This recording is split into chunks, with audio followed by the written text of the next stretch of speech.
Hey everyone, glad to see you back here at Silver Tears Tarot. Welcome to those of you who are new.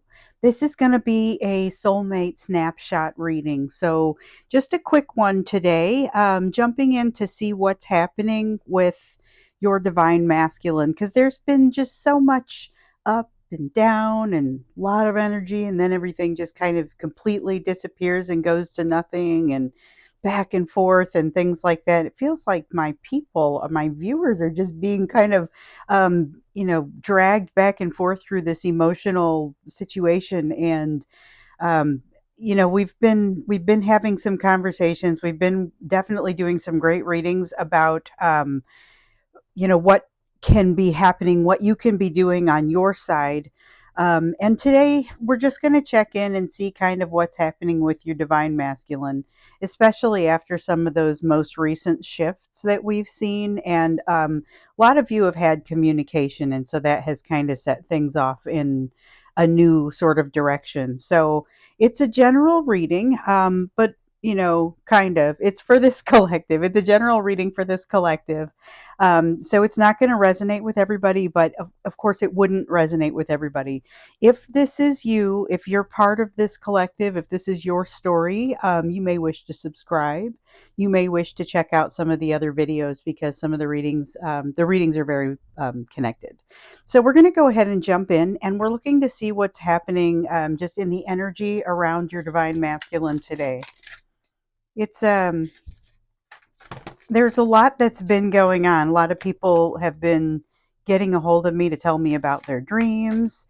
Very interesting activity in the personal readings lately. And I'm not going to be able to do personal readings forever, I'm sure, because I work a day job and have a family and things. And um, I can see that eventually being something that I would do less of or wouldn't be able to do. But I value it because it's a window into what's going on with people on an individual basis.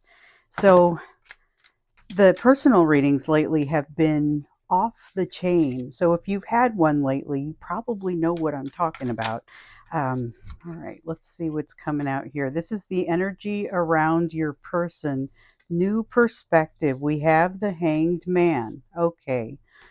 This is in no way surprising, but I guess my question is which new perspective? Because there is so much that has been coming in both of your directions and so much interplay just in the energy between the two of you, There's been so much going on there that a new perspective is not particularly surprising, but let's understand a little bit more about that because I think that could probably take many forms. Well, all right, it's interesting. The Ace of Swords comes out in almost every reading we have. This is the Justice card, but it also talks about that balance that both of you have been seeking. And this is that effort to do the right thing that we see coming up in all the personal readings, that we see coming up just in general, that desire to find that balance and make things right. There is also a recognition of what has come before. So, in a lot of cases, this is not the first time you've run across this person, whether it be, you've had some cycles with them that have spanned within this life. Some of you come to tell me about what's happened in your past lives together. So it does, though, feel like it felt new when there was this soul recognition and things were starting to come together. But there was also this feeling of not bringing that past, not feeling tied to that past. Somewhere in there, the tie to that past became a burden, but now it's just sort of being elevated up to its proper place. So that's the energy of what's happening within your person. I don't know that I get the sense that one is a conscious thought, but there's always that energetic dynamic movement that's happening with you and your person even when things are kind of slow in the physical. I've noticed that energetically things still continue to be pretty intense. So okay, Yeah, we want them all. I was trying to figure out, sometimes we get all the cards and sometimes we just get a couple of them. So I'm going to take them in this order. When we first look at the energy with your person, the first thing I thought was not necessarily a depression at this point, but definitely a sense of withdrawal. I definitely feel this sense of there not being so much depression with this new perspective, because there's this level of acceptance, but it's not an unpleasant acceptance. It's something that they're just kind of okay with. It's like they're sitting there and they are able to think about it on some level, but it's not creating a lot of strife for them. They are still very much in that thinking cave. And there is something that we started to see this showing up toward the end of the year, but something about the situation in their life no longer looking as good as it once did. The Ten of Pentacles represents your livelihood and your home life. And with it being in the reverse here, I'm not going to say that everything has fallen apart with it, although for sure some of them, their home life has kind of fallen apart, but their view on it has changed significantly. And we saw that before. So this is not a new perspective on that home life, except that it may be an updated perspective from when they realized that they didn't like it as much as they thought they did. This is the Knight of Pentacles, the movement of Pentacles. It's the equivalent of that Knight energy, and so it is. It's about moving slowly in a direction that is slow but sure, makes good sense. So it's going to make good sense not from a logical standpoint only, but also from the standpoint of the emotions, which is good because there's still some amount of a lack of trust that's happening here. And so that is something that needs to be reconciled, along with some healing that still needs to be done. Part of the healing is about or it's going to cause an increase in that trust. The increase in the trust in themselves is going to mean that they are better able to trust others. So they'd be able to better trust you. Because right now, it's not so much they don't trust you and it's personal, it's that they're not really trusting anyone, even themselves. So there is still a fair amount of healing that needs to happen, but it's healing that is very much in process. It's slow but sure healing. We've got the Five of Wands that has come out in the reverse, and they just they're tired of the struggle is what's coming out with that one. So a sense of them being tired of the struggle, but this is not a despair filled energy. This is an energy of feeling like, yeah, I'm finding some balance, I'm becoming more capable of just being able to float there instead of thrashing, which kind of makes it impossible to float. But they had to tire themselves out. We've made that I guess that metaphor a couple of times, but it's playing out and it's starting to become something that is clearer for them, or going to give them an opportunity to have a little bit of clarity. So that's what's in their energy right now. Things seem like, at least for the moment, they're going to be able to kind of float. They're going to be able to stop with the thrashing, but it is partially because they're all tired out. We need to see kind of how they're processing things. So that's what we're going to look at next. How they're doing, how they're processing things. There's been some shifting over the last few days, as we've seen. So what does that mean for them? What is that, especially now that they're getting to this place where they're maybe a little bit more able to clarify, or I'm sorry, a little bit more able to find clarity in what they're experiencing.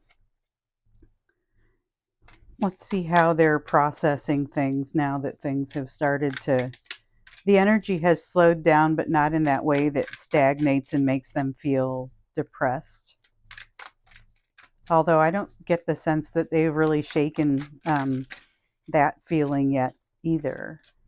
There's a lot that has to happen as part of their healing. And part of it is going to be that egoistic healing. Part of it's going to be habits. All right, so we have the Hierophant. The Hierophant, as far as how they're processing things, they are seeking out some kind of support, some kind of emotional guidance, that's a really good thing.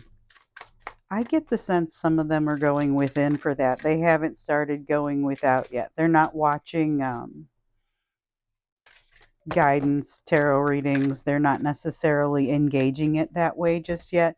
Some of them are. In fact, some of the people watching this channel are the divine masculine who are saying, um, you know, I'm getting something out of seeing this perception, and maybe there are some pieces that I would phrase differently, but in a lot of cases what I'm hearing is they're not able to phrase it at all. I've got one divine masculine in particular that you guys know I've been talking to, and I've done a couple of readings after conversations. So we're planning to do a conversation where he's going to try and articulate a few of his thoughts, and then we're going to do a reading that um, sort of opens things up maybe a little bit, and maybe it helps him, maybe it helps some of the divine masculines that are out there watching that are saying, okay, I'm engaging this, what do I need to know, maybe this is the sort of thing that might be helpful.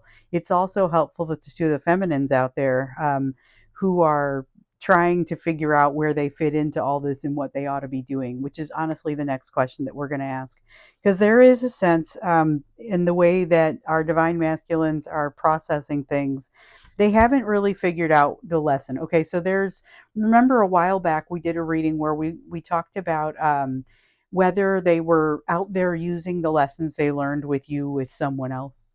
And the answer was, yeah, in some cases they're trying to, but they're not being real successful with it because they haven't figured out how to internalize those lessons. So that's still true.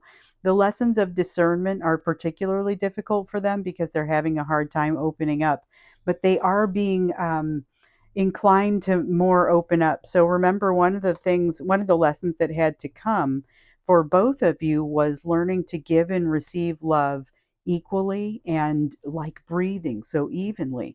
And we were finding that a lot of the feminines, and remember, divine feminines can be of any gender. This is masculine and feminine energy within each person. And so the role that you have played in an overwhelming sense in this relationship will have been the feminine role. So you'd be in the divine feminine role regardless of what gender you are.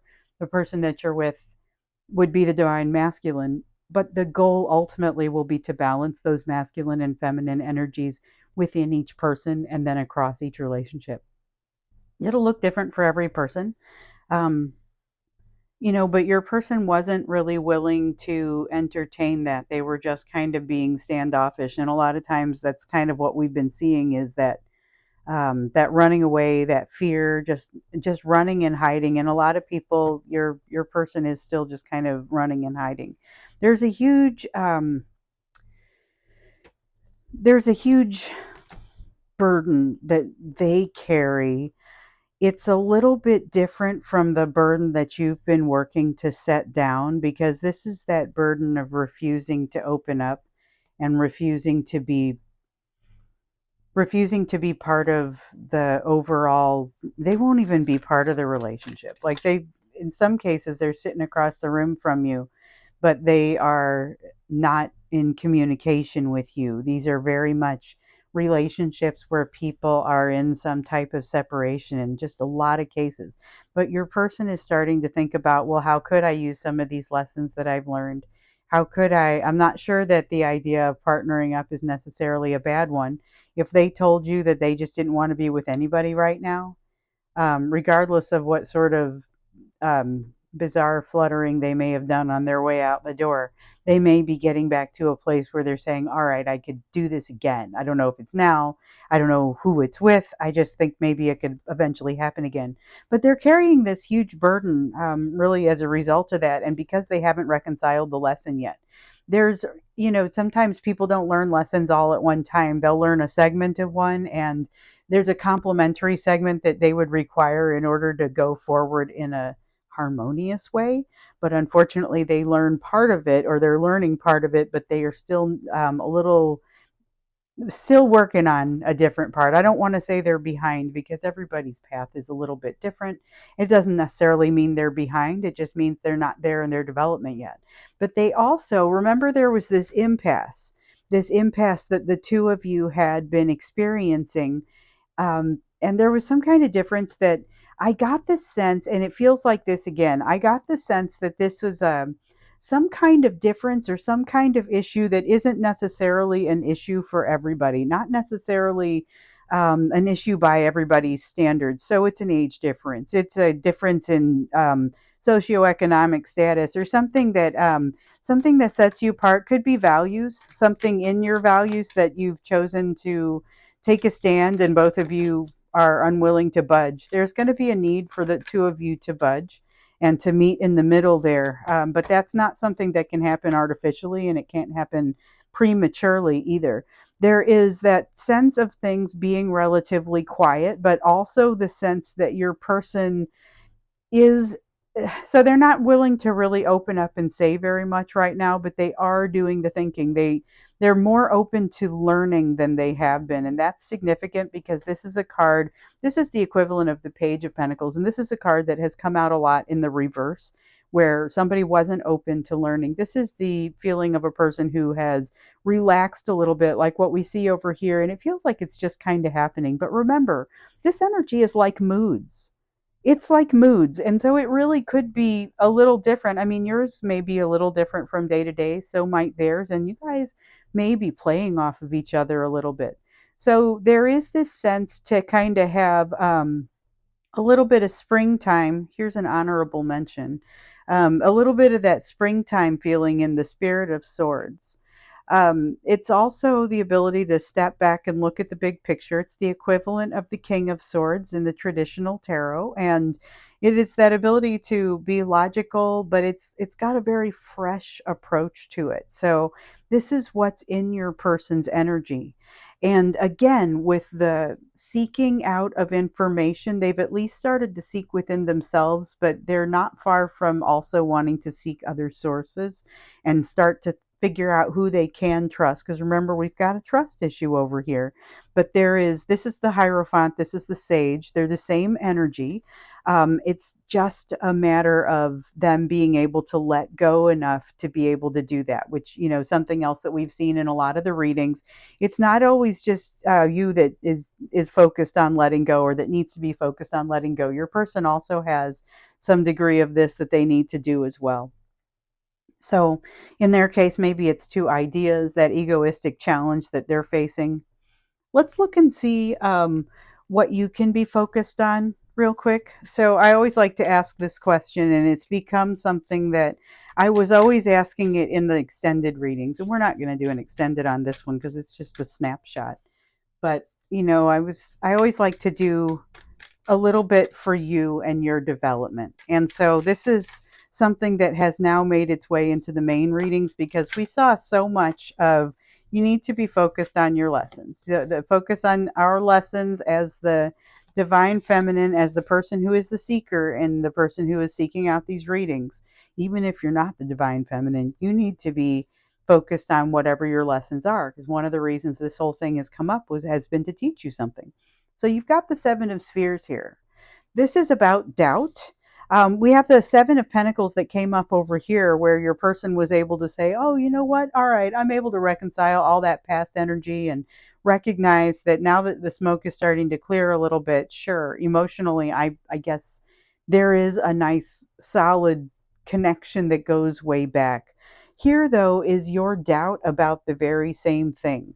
It's a feeling of a lack of connectivity, but it's really a doubt about that. A doubt about that feeling of connectivity and whether or not it's legitimate. It's that feeling of, did I just imagine all this? Am I just making this up? There will be certain things in your memory that will, and memory is a funny thing, but there will be certain things that will show up that you'll say, ooh, wow, I probably wasn't making that up. So I would encourage you to be aware of those things, but not necessarily to spend too much time dwelling on them. The fact that it's real does not necessarily mean that your course of action changes from what we've been talking about. So we've got the Four of Cups, which is, this is taking a position of strength, but you're doing it because you can. And you can. So you're at a place now where if you were to turn around and see your progress up that mountain that I've sometimes talked about, and remember, you can't see your progress and how far you have to go at the same time. So when you turn around and you see that progress, it's going to start to seem like you've really made some good, solid progress. You're no longer at the foot of this mountain, you're in the middle of it. But you need to recognize that. There's a sense of needing to recognize that, and also allowing you have this increased emotional mastery, emotional self mastery. Okay. And so as you're moving through this process, you're going to be able to release some of the confines that you've had on your own self mastery, your own emotions, or you're going to be able to apply some of that self mastery to your own emotions as you allow yourself to recognize the beauty of what you have experienced, and just the depth of your soul that it goes to. You are encouraged to take some time in meditation. If you're not sure about how to do that, there is a video that I put out back in October that I think I've referenced like 3 times in the past week. Anyway, it's for people that don't really know how to get started, but think, yeah, sure, it's a great idea, but I don't really know how to do it. This is a super beginner's course, and it refers you to things that are also beginnerish in nature, because I've got to tell you, I still consider myself a beginner even after several years of daily practice. I saw the benefits fairly immediately, but there's always something new to be learned. So I'm holding off on this Ace of Swords here for a moment because it's extra significant. But the significance here of this Eight of Wands is all about you finding that quiet time to really just sit, be with yourself, and start to absorb some of these new truths that we see come into every reading with this Ace of Swords. If it does not show up in the main reading, it will show up in the extended. That's one of the things that has started happening here. And in the personal readings, we've been getting it a lot too. Okay, so we've got the Nine of Wands. This is about you looking at your own walls that you may still be guarding and saying, okay, is this something that really makes sense? Maybe take some of that swords intellect energy, bring it to this, because you may be operating very heavy in the emotional. Now, with the Six of Cups, this is about not necessarily removing the emotion and not thinking about the past, but putting it in its proper place. I am reminded of this dream that you have been encouraged to go find. Sometimes it's going to be something around the Nine of Cups. Sometimes it's something about the Ace of Wands, but it's this passion that you have been encouraged to find and grow. And so we did an entire reading on it a few days ago, and it was telling you, this may not be something, it may be standing right in front of you, but it may not be super obvious. You've got to take what you know about yourself now in your current stage of healing and figure out what your wish fulfillment is. Nine of Cups is the wish fulfillment. Right now, there's this sense of it, the goal has changed. You need to be prepared to change with it. But you may be spending some undue attention on this energy from the past. So, taking a little bit of time to really get into that meditation, get into your prayer, whatever it is that works for you, that's what you're encouraged to do as you redefine what your happiness looks like. Bring in those new truths that have been wanting to show themselves to you, those messages that want to come to you. Recognize how far up the mountain you've already climbed, and allow yourself to kind of soak that up, because now you can change the rules on your own emotions a little bit, because you're gaining that emotional self mastery to be able to do so. Meanwhile, your person is moving right along, and that's what needs to happen. A lot of these are messages for you while you're in separation, lessons that need to be learned while you're in separation. And this is what it looks like for your person in this stage of the lesson. So it may still look like, from your perspective, they're running and hiding and just kind of staying there. But there's also this feeling of them having this new perspective. That's what this hanged man over here tells us. So this was just a snapshot, just jumping in today to see what that energy looks like. Thanks for being here with me. I'm sure I'll be back tomorrow with something new. And I think actually what we might do tomorrow maybe is just kind of we don't look forward very often to see what's going to happen because it's so much leveraged and we keep getting pointed back to our lessons. It's always let go of what's coming. Don't worry so much about that and focus on what your lessons are. And so I'm not saying we're looking at just tell us the future. It's not so much that. It's what do we need to know about what we're moving toward, and we'll focus it a little bit wider this time. So we're going to look at the springtime. So as we just clicked over into spring, we had the spring equinox not too long ago, and so we're going to go ahead and kind of look at the whole season. And of course we'll do one for April here in a few days as we come up, but looking forward to that. But so tomorrow, yeah, we'll take a look at what's going on this spring.